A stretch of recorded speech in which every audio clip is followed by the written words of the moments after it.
Hey guys, all of two of you may have noticed that I made a video earlier. I was talking about the worst shipper, or the worst place I ever delivered to, because I was at this delivery and it took me over 24 hours to get unloaded. They didn't even unload that trailer. They sent me out with a different one after all that time. But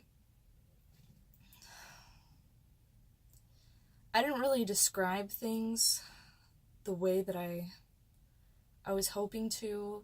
I went back and I rewatched the video and I was like, damn girl, you did not describe those things correctly. I was really angry at the time and I didn't say anything I regret. I just think that I could go back and describe it better. So we're gonna do that now. Let's see. This is my 30-minute break. You know, we be chilling.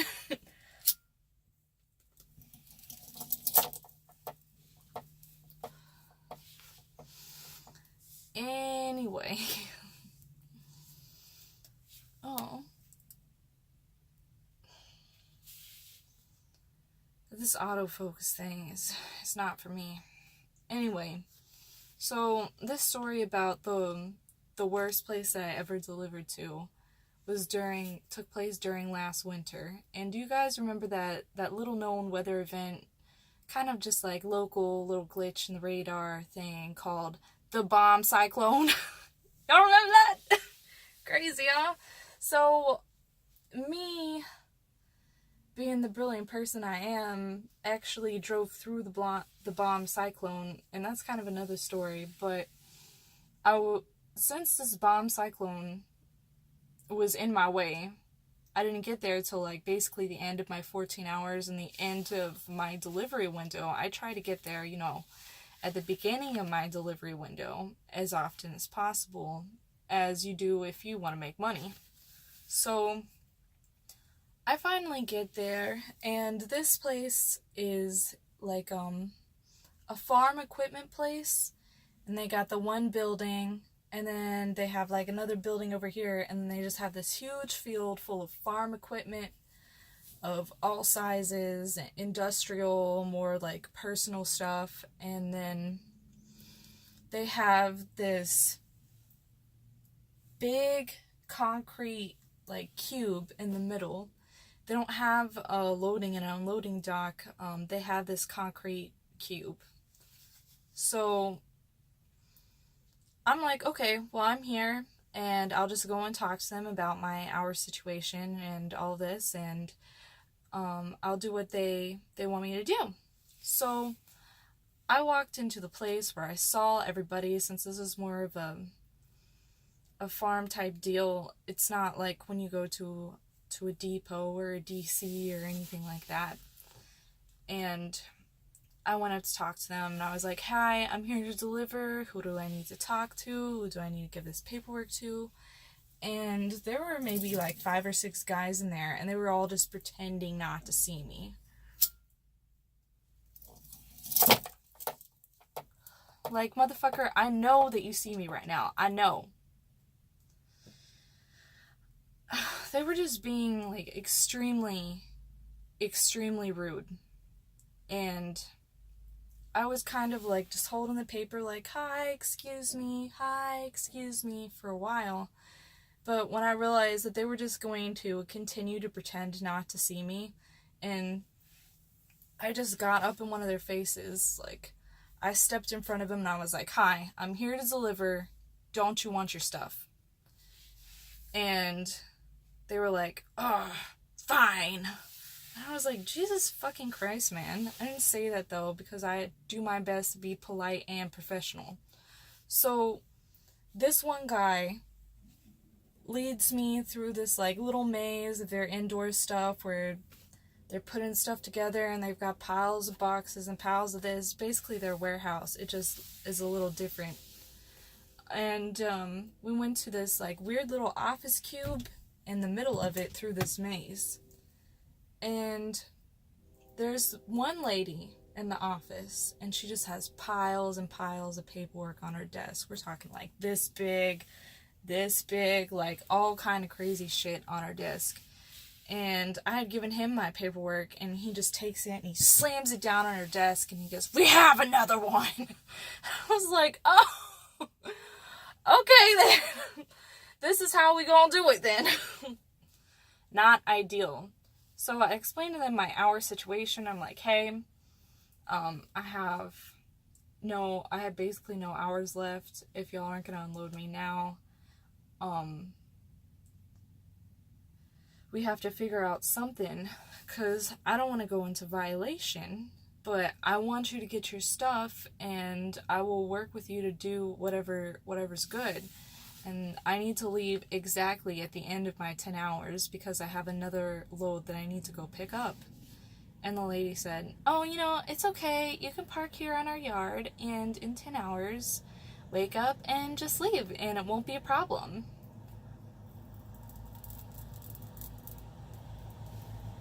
But since this is a story time video, and probably dependent on the title, I guess, I'm not really sure how I'm going to retitle it. You know that did not happen. So I went out with this guy who was still angry, and I was like driving in their icy field, and he was like, "Okay, back up to the concrete block." And he said, "You need to leave like in somewhere between like 2 to 4 inches of room." Something like that. It was something ridiculous. It was like maybe 1 to 4. It was just like very... So this is why it's ridiculous. There's 53 feet back there. And when you have that much back there, can you really see correctly, the difference between 1 inch and 5 inches, or when you're right on top of it? So usually when it's a little bit of an unusual situation like this, someone will come and spot you. And they basically just do this when you're in the right position. This is the universal sign for stop. So I was like, "Okay, yeah, no problem. Just give me the signal." And this motherfucker refused to give me the signal, and it was a pain.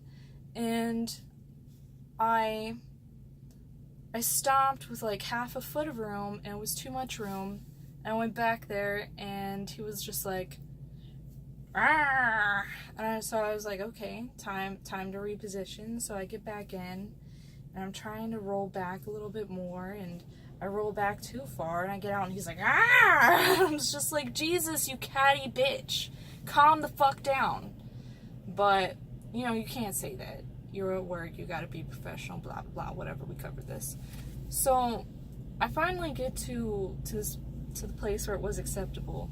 They start unloading me. I run out of time while he's unloading me. I fall asleep, actually, like the whole 9 yards. And he comes up and he gives me the paperwork, and he's like, "Okay, just like park in that corner over there, and then when your 10 hours is up, you can leave." I was like, "Okay." So I parked in this corner next to all this giant farm equipment, which I don't know if you know this, but big machinery actually gets me like excited. I get happy. I want to know like how everything works. I want to, So I was in a good mood. It would take a lot to piss me off, and they done did it. I was still being polite. I was tired as hell. I just driven through the bomb cyclone. I was happy to be alive, And I pass out so hard. And in 10 hours, my alarm goes off, and I get up, and I do my pre-trip, and then, I start the truck, and I try to leave.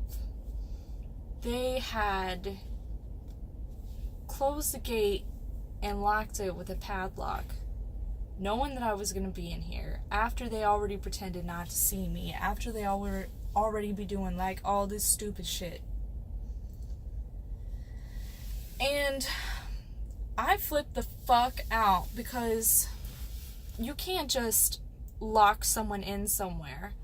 I drove out all of my hours. I used up all of my time trying to get this to you. I drove through a fucking blizzard, worse than a blizzard. to get here. I bent over backwards to get your stupid load to you that you apparently didn't even want, and now you think it's funny to play practical jokes on me. I ain't got no food, I ain't got no water, I'm late for my next load, and you leaving me out here in the ice locked in. So I get pretty upset. I start calling everybody.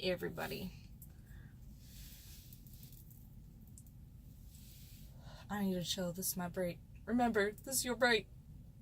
Nah. So I'm calling everybody, and they're like, "Oh, I'm sorry, we can't help you.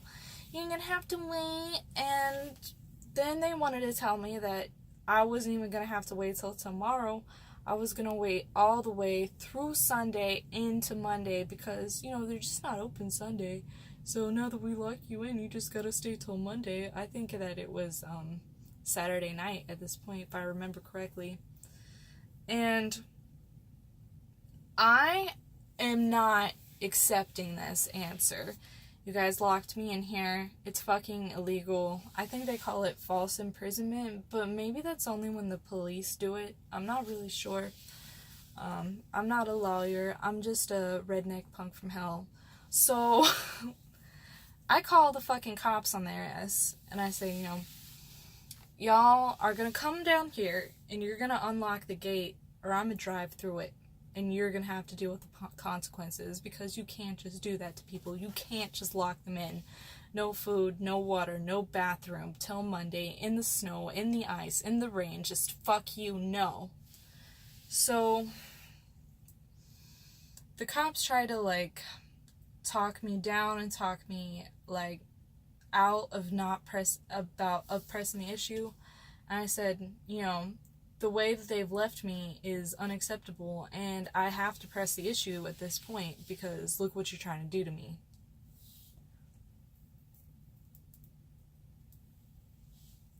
So the cops roll in,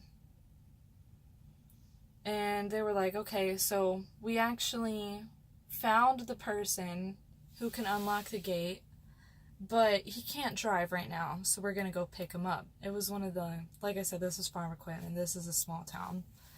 So the cop goes to the bar, finds this guy, drags him out of the bar on Saturday night because he wanted to play some dumb little prank, and brings his drunk ass over to unlock the gate. So he's stumbling, he's swerving, he's struggling with the key.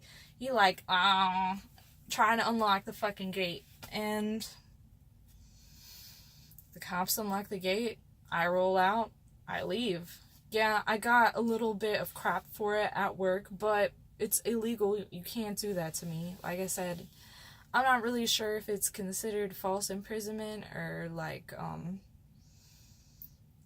I want to say it's abduction, but is it abduction is when they move you, or I don't know the term for it, but you can't do that to people. And that is the worst place I've ever delivered to. So I just gotta remind myself when I deliver to other places and they're a huge pain in the ass, and sometimes people are mean and they scream at you for no reason, and they ask you to do things that you're not supposed to do, and you have to stand your ground, but also be polite because you're working and you want to remain calm and professional at all times if possible. But anyways, I hope you liked my story. It's not a very fun story. It's fun, but I'm pissed off. You get what the fuck I'm saying. I'll see you next time I get pissed off or have something I want to talk about. Bye!